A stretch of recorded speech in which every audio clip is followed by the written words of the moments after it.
bisexuality. Is it real? Well, yes. As a bisexual person who has dated people of different genders, yes, bisexuality is real.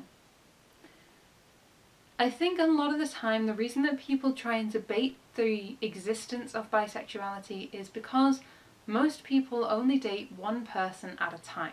Obviously, polyamorous people don't, but most, especially monogamous people, but the vast majority of people who do date only date one person at a time. And a lot of people do settle down and spend the rest of their lives with one other person.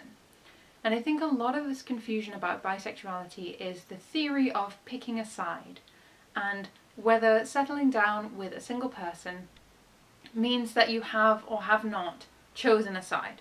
Whether deciding to be with, for example, a woman, like in my case, means that you have therefore renounced your attraction to any other gender and you're only attracted to the person to whom you are now married.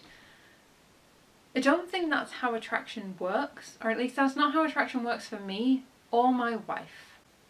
I think that so much of the time, because it is seen as an intermediary label when you're not ready to come out, or if you're not sure that you are actually straight, or whatever it happens to be, or for a lot of trans people, they will use the term bisexual because they're not sure to whom they're attracted or how that attraction kind of refers back to themselves and their own gender identity. And it is a useful intermediary label. And a lot of people do decide later on that they're not bi. Or a lot of people who have, for example, dated men in the past, a lot of women who've dated men in the past, and then figure out that they're gay, they have the same experience as a lot of bisexual people, especially bisexual women who've dated a lot of men in the past and end up with a woman, or have dated varying genders and then end up with one person. And I think a lot of the time people see this idea of moving from one gender to another as just being that moment of you were here, you were in denial, and now you've moved into your real sexuality. I actually had someone on Twitter tell me that bisexuality wasn't real, which is what kind of spawned the idea for this video in the first place.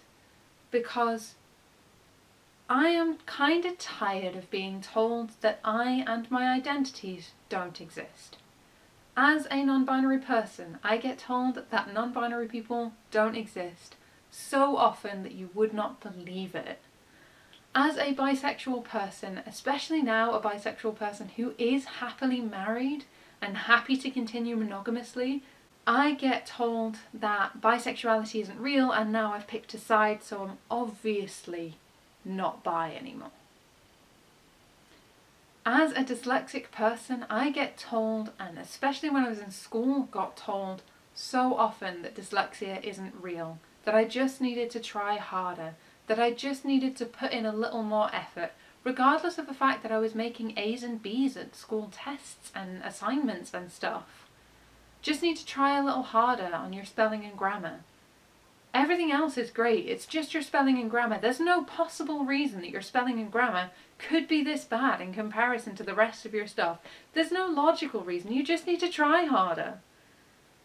Regardless of whether people are using bisexual as an intermediary as an intermediary label, as a solid rest of their life label, regardless of whether they've settled down with one person, regardless of who they've dated in the past, if somebody says they're bisexual, you just have to accept that. If they later change their label, you just have to accept that too. And stop telling people that bisexuality doesn't exist. I'm here, right here, living that bisexual life, telling you that it does exist. I am living, breathing proof that it exists, because I am bisexual and you cannot bully me out of it. If you like this video, give it a thumbs up, think about subscribing to my channel. I have a whole plethora more of bisexuality videos coming out this Bisexual Awareness Week, and exciting things planned for October also. If you'd like to stay up to date with my life, my writing and my videos, you can follow me on social media. I am on Instagram, Twitter and Facebook as No Poodles. If you'd like to read my short stories, they're all available completely free over on nopoodles.wordpress.com, and if you'd like to support me and what I do, there is a link to my Ko-fi account in the description below. I will see you next time. Scrolling back to the point. Swear on camera.